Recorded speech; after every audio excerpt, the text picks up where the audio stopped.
Right in the studio with us right now. We got our congressman from District 2, District 4. Bruce Westerman is here from District 4. Congressman Hill is here from District 2. And we're being joined on the phone by the Speaker of the House, Mike Johnson. Mr. Speaker, thank you for joining us today on the Dave Elswick Show. Hey, Dave, great to be with you. I know all about your show. Everybody talks about it, so glad to join it. Well, I appreciate that I'm being whispered about in the halls of power. In a good way. Okay, well, that's always a nice thing to know. Let's just start right off and dive right in, if that's all right.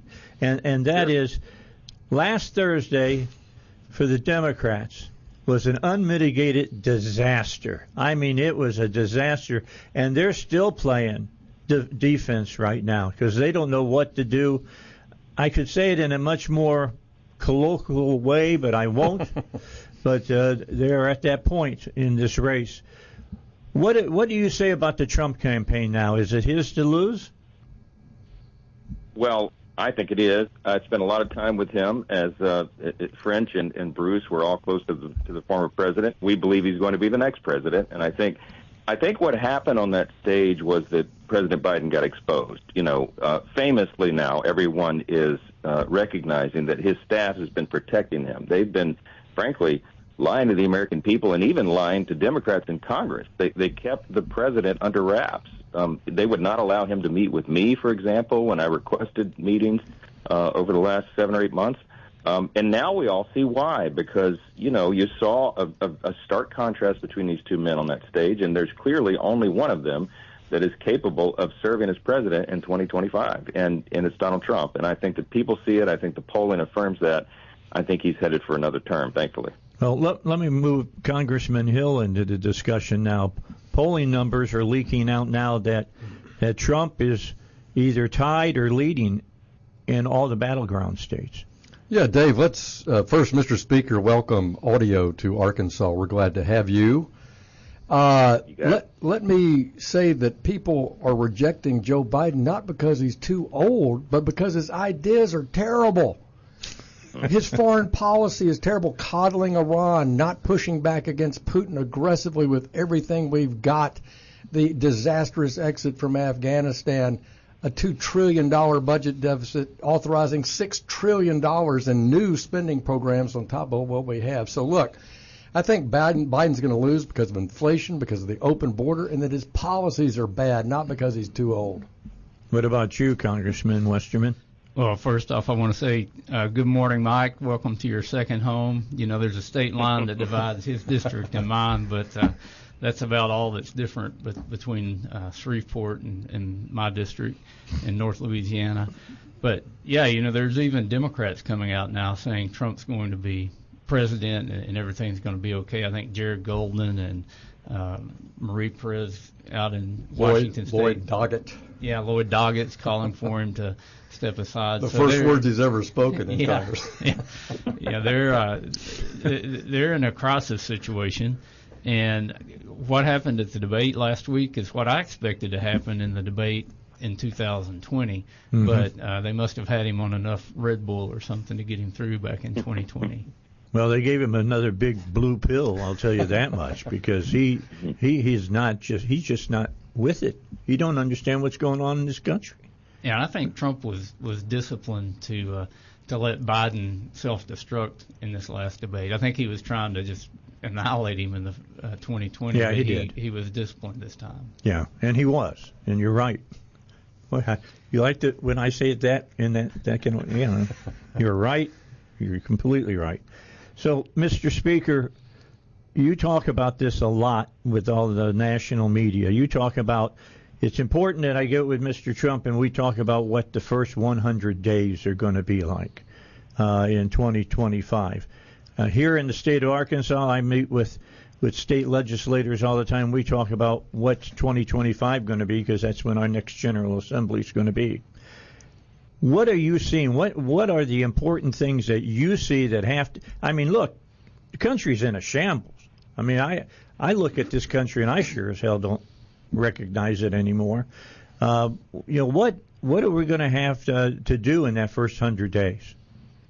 Yeah, it's a great question. Let me say this before I tell you those plans that Bruce Westerman and French Hill are two of the most important members of Congress, not just because they're among the highest ranking in the House, but also because they are just great people. They're smart guys. They roll their sleeves up and get the job done. Arkansas is never going to be embarrassed by these members of Congress. You're never going to turn on the TV at night and say, oh, gosh, what did my guys say? Your guys are leading, and I'm so grateful for there. I just wanted to say that. Thank you for sending them back. But let me tell you something. We're going to be very busy. That first 100 days of the next Congress, we don't put the cart before the horse, Dave. That's important. We run like we're 10 points behind. But right now, it looks like we are going to have Donald Trump in the White House. We're going to win back Republican control of the Senate by God's grace, and we're going to grow the House majority. And that means we'll have unified government, which means we can make real generational change. So we'll be prepared to lead on day one and early January as soon as this begins, securing the border, reviving the economy, unleashing American energy again. We've got to combat the weaponization of the justice system. All of these agencies have been weaponized against the people. We're going to do real comprehensive regulatory reform to scale back the size and scope of government, especially after this new landmark Supreme Court case where they've reversed the Chevron doctrine. Yeah, we talked about that for a full hour on Friday. Yeah, because it's worthy of lots of time to explain, because we have a real moment. I told President Trump something that all of you would say. I'm sure French and Bruce have told him the same thing. Mr. President, in your next term, you could be the most consequential leader of the modern era. We could be the most consequential Congress in the modern era, because we have to fix everything, and we're going to be ready to do that on day one. Yeah, that's what's important for everybody to understand. Everything has to be fixed, because everything has been just blown up in tatters. It's incredible. That's right. Let's start with the border. How do you get that under control? This president has just thrown the doors wide open. Well, I tell you what, French and Bruce could do a dissertation on that. Let me tell you, we passed H.R. 2, which is our signature Secure the Border Act, the most comprehensive border security measure ever passed by Congress. And it's been 16 months now. It's been sitting on Chuck Schumer's desk. They do not want to close the border because, as you know, Dave, they engineered the open border. I mean, we documented 64 specific executive actions that Joe Biden and Mayorkas and company took from the day Joe Biden took office. The first day he started issuing executive orders to open that border wide. And now we have a catastrophe that we'll be dealing with for decades to come. We know how to fix it. We've already passed that through the House. We get control of the White House and the Senate as well. We'll get that done, and it'll be done quickly.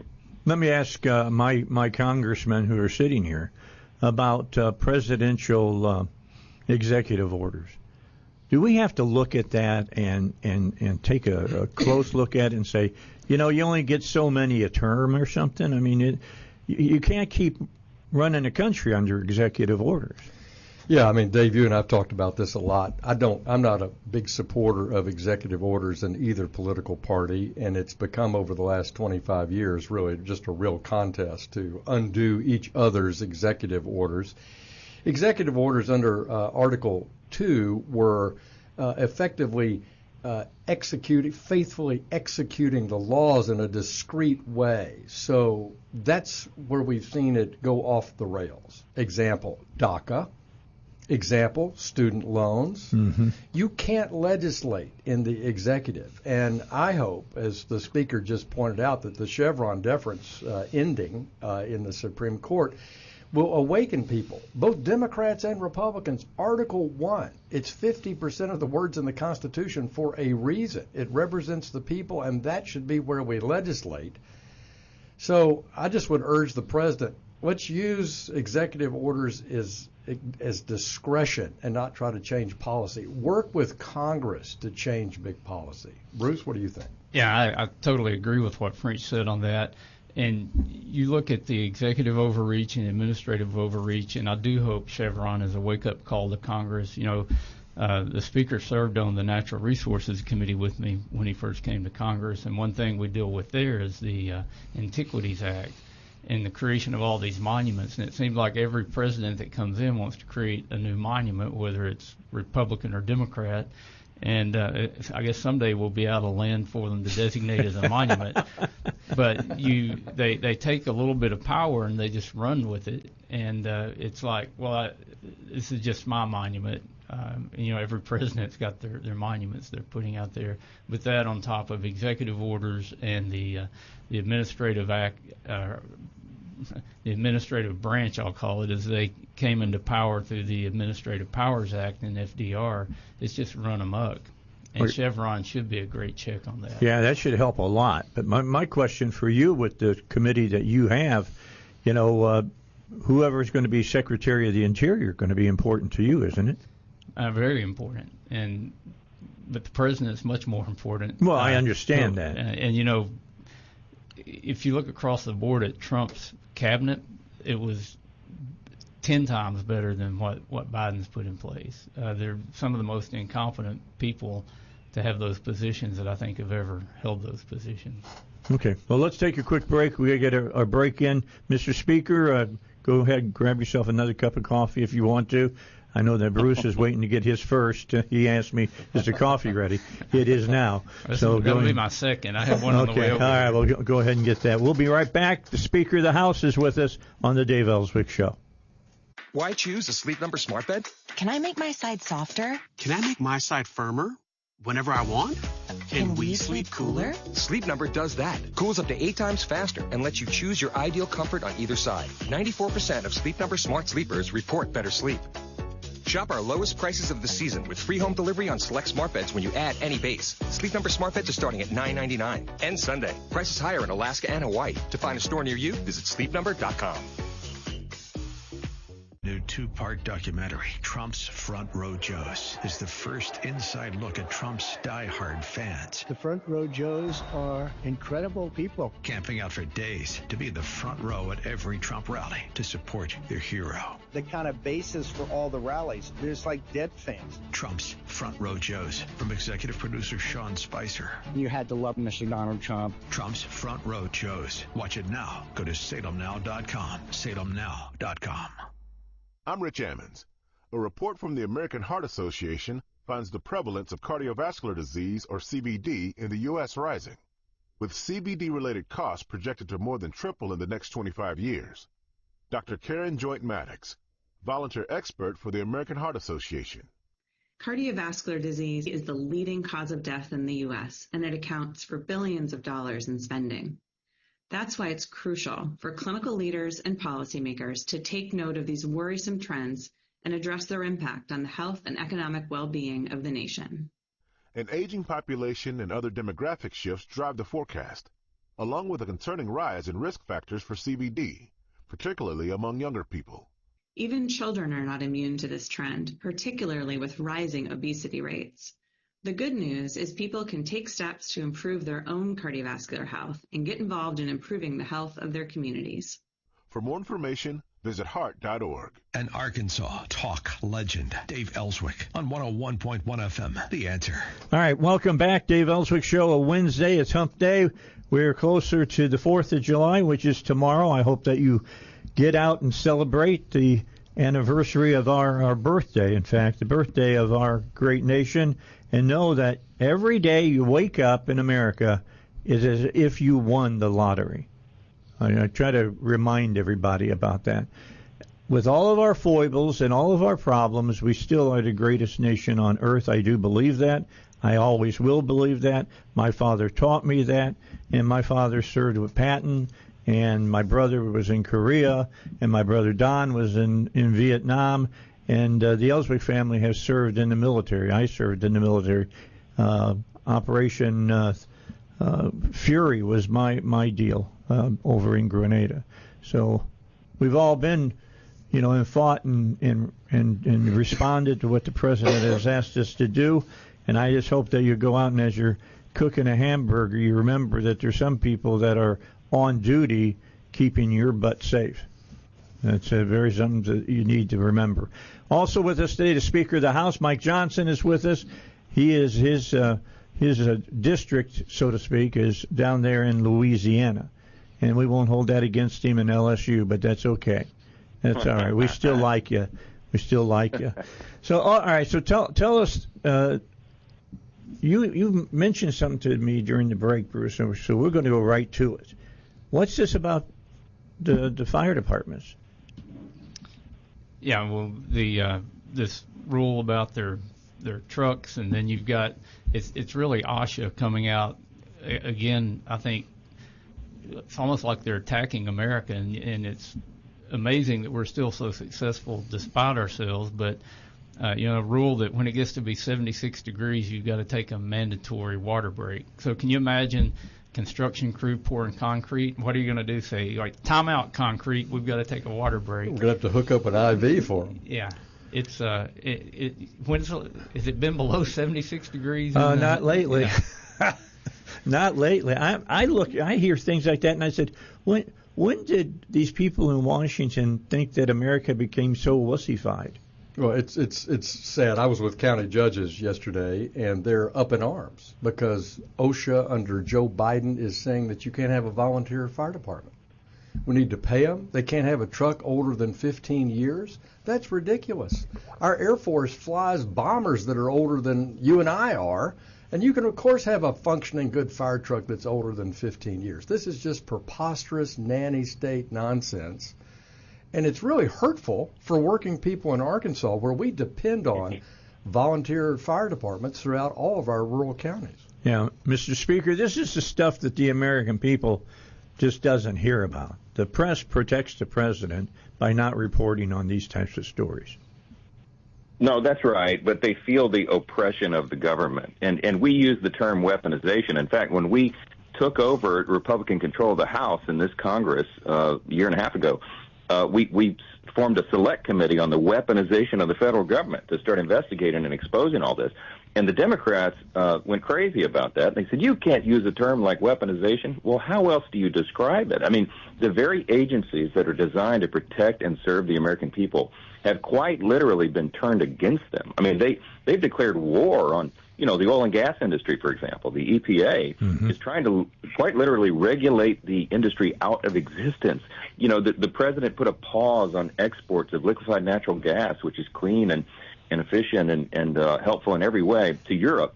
And by doing so, he's weaponized and he's fueled the war engine of Vladimir Putin. I mean, all of it is nonsensical. It makes no sense, and it's actually harmful to us. So we've got to reverse that, and we have plans to do it.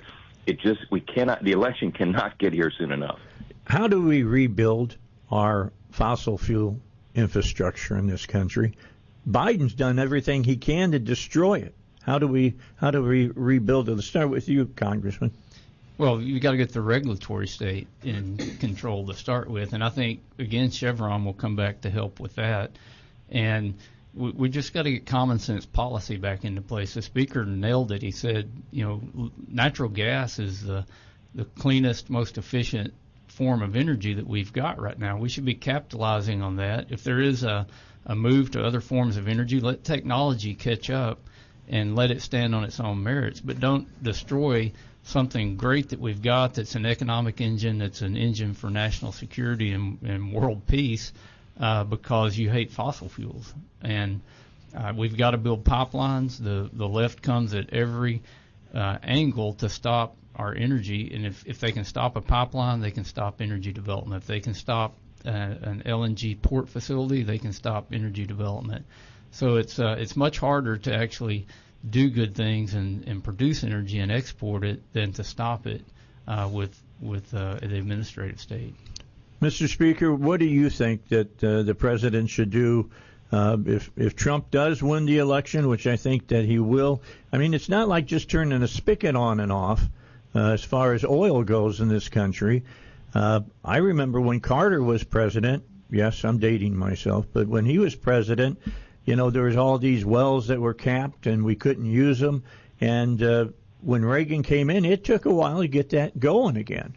Well, I remember vividly during the first few weeks of the first Trump administration back in 2017, he came to meet with the House Republicans and he said, guys, we don't want to talk about energy independence anymore, energy dominance. And we were all high-fiving each other in the back, And you guys, you remember we achieved it. I mean, it did not take long. We were a net exporter because President Trump applied common sense. He did what most Americans would do if you look at the objective facts. let's capitalize on the resources that God has blessed us with. Our nation is tremendously blessed with the greatest natural resources. Bruce Westerman does an extraordinary job as the chair of that committee in Congress, as you know. And we've got to be good stewards of that, and part of it is using it responsibly, and he'll turn it back on. We need permitting reform, to Bruce's point earlier about pipelines and infrastructure and all the rest.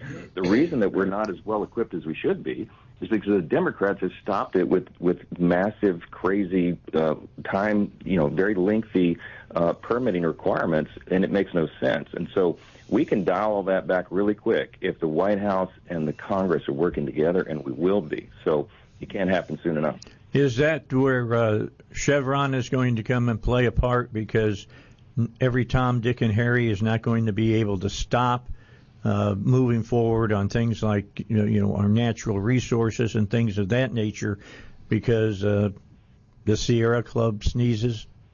Yeah, I think it will. I think you'll see Congress guardrails around what these agencies can do and not abuse things like an environmental impact statement, something that Bruce Westerman's worked on to reform, and that we got reforms in our Fiscal Responsibility Act last year. But that's exactly what Congress needs to do, is put guardrails around the independent regulatory state, that they report to Congress and they are to implement Congress's intent, not their own.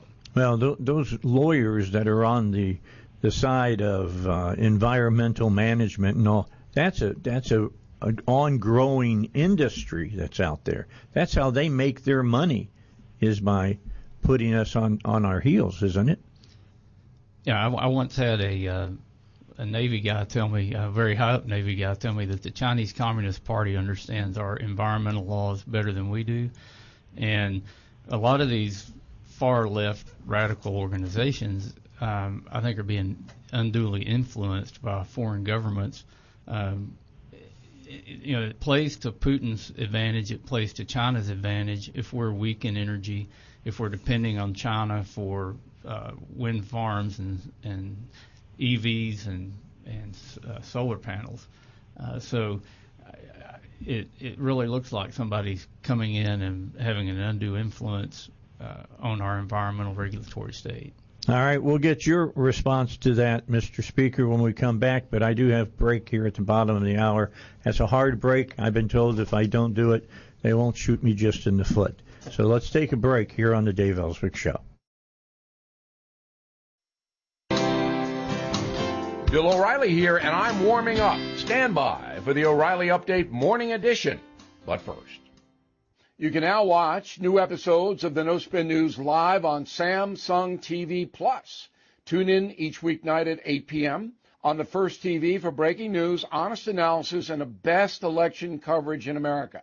Please join me, Bill O'Reilly, at the First TV, now available on Samsung TV Plus.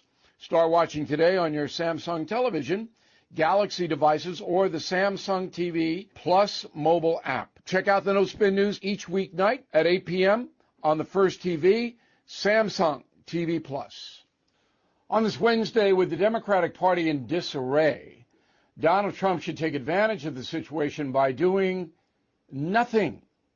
Let the historical events unfold. The Dems don't need any help. They're sinking quickly on their own. Mr. Trump should go to Scotland to play golf on his fine course there. Or he should go to a spa in New Zealand, perhaps visit the beautiful country of Bhutan. A galaxy far, far away is even better. When your enemies are defeating themselves, allow them. In other words, don't do anything to distract from the destruction. For years, the unholy liberal media alliance has misled the world about President Joe. His accumulation of power was always an anti-Trump play. Jill, Hunter, and the family Stone have emotion invested in Joe, but almost no one else does. The truth is that President Biden is an accident in the Oval Office, in addition to being a disaster. He is a guy who received 80 million plus votes, most of which were protesting Donald Trump, not supporting Joe Biden. So now reality has intruded, and the weak president is unmasked. It is an avalanche. More snow is not needed. Back after this. Are you feeling the impact of the recent changes in the timeshare industry? My friends at Lone Star Transfer are the only company I trust to help you. For more than a decade, they have successfully helped over 20,000 owners get out of their timeshare with an A+ rating at the Better Business Bureau. Customer service is their priority. For a free consultation and a guaranteed solution, 855-551-7066 or go to LoneStarTransfer.com. That is the Morning O'Reilly Update. More analysis later on. You've reached the Toyota Tacoma hotline. If your Tacoma has just traversed a mud bog, press 1. If an alligator is now in the bed of your Tacoma, press 2. The 2024 Tacoma. Toyota. Let's go places. Why choose a Sleep Number smart bed? Can I make my side softer? Can I make my side firmer whenever I want? Can we sleep cooler? Sleep Number does that. Cools up to 8 times faster and lets you choose your ideal comfort on either side. 94% of Sleep Number smart sleepers report better sleep. Shop our lowest prices of the season with free home delivery on select smart beds when you add any base. Sleep Number smart beds are starting at $9.99. And Sunday. Prices higher in Alaska and Hawaii. To find a store near you, visit sleepnumber.com. Reynolds Wrap. Reynolds Wrap. Potato wedges. Wedges. Olive oil. Salt. Mwah. Well done, hon. Well done, chef. Right. With Reynolds Wrap, cooking becomes so easy, you can feel like the chef of your kitchen. Easy prep, easy cook, easy clean. Reynolds Wrap. No one knows the importance of a great assist more than Lowe's and Leo Messi. That's why we've teamed up to give MVP's Pro Rewards members 10 times the points when Messi makes an assist during CONMEBOL Copa America USA 2024. Activate this offer starting June 20th, so when Messi assists, you score. Shop the day after an assist to earn those extra points. Not an MVP's Pro Rewards member? Join today. Visit Lowe's.com/Messi for more details. Your forecast on 101.1 FM. The Answer. Extreme heat and humidity on the way for the next few days with highs in the upper 90s. An excessive heat warning in effect for today for heat index values that could top 110. Just a 20% chance of a few showers. From the Channel 7 Weather Center, I'm meteorologist Melinda Mayo. Stimulating talk with Dave Elswick. 101.1 FM. The Answer. All right, we've only got about 10 minutes left with the Speaker of the House. He has another interview coming up, and though I'd like him to tell them that they're canceled, I won't ask him to do that. I'll ask him just to be with us here until about 45, and then we'll listen to him click, and he can say goodbye today. Mr. Speaker, let's get you back into the conversation now. We were talking about, what the House is going to do if Mr. Trump is president again, and you all continue to hold the majority. How is your feelings about that right now? Do you think that we'll have the majority again, and will it be a bigger majority than we have, like bigger than 2 than we have right now? Boy, it better be, Dave. I tell you what, it's been a tough haul. But look, yes, I am very bullish about November, and let me tell you why. I've been traveling all around the country. The Speaker's job is to go everywhere when we're not in session, and so I have done events in now multiple events in 136 cities in over 30 states in the last 6 months. Everywhere I go, guys, it not just in the deep south where we are, but in the far northern corners of the country and the coasts, east, west, everywhere in between, there is an energy out there right now. We're seeing a demographic shift in the electorate. We have a record number of historic and Latino voters coming into the Republican camp. We have a record number of black voters, African Americans. The Jewish community is so energized right now because they feel like Biden and the Democrats have abandoned Israel and all those causes. There's a lot of reasons for it and a lot of political tailwinds behind our party. So that was all before the debate debacle of Biden last Thursday night. So you add all these things together, I think we're headed for a great November. Now, we don't take anything for granted. We don't put the cart before the horse. Bruce and French will tell you we always run like we're 10 points behind. But I'm just telling you, something's happening out there, and I think this is going to be a good thing for the country. We're going to be able to fix this, not to over-spiritualize everything, But I believe God's going to give us another chance. I think in this grand experiment in self-governance that we're going to celebrate this week on July 4th, 248 years, not a long span of time on the whole scale of human history, but we can save it. We can keep the republic. And it's going to be because guys like Bruce and French are in Congress working hard every day to do it. So I'm excited about the future. Last question, I'll let you go. And we've been getting in the weeds some here on the show. Saudi Arabia decoupled from the American dollar as far as oil went, petrodollars. There's other countries that are doing that. The BRICS people are doing that. Do you worry about that?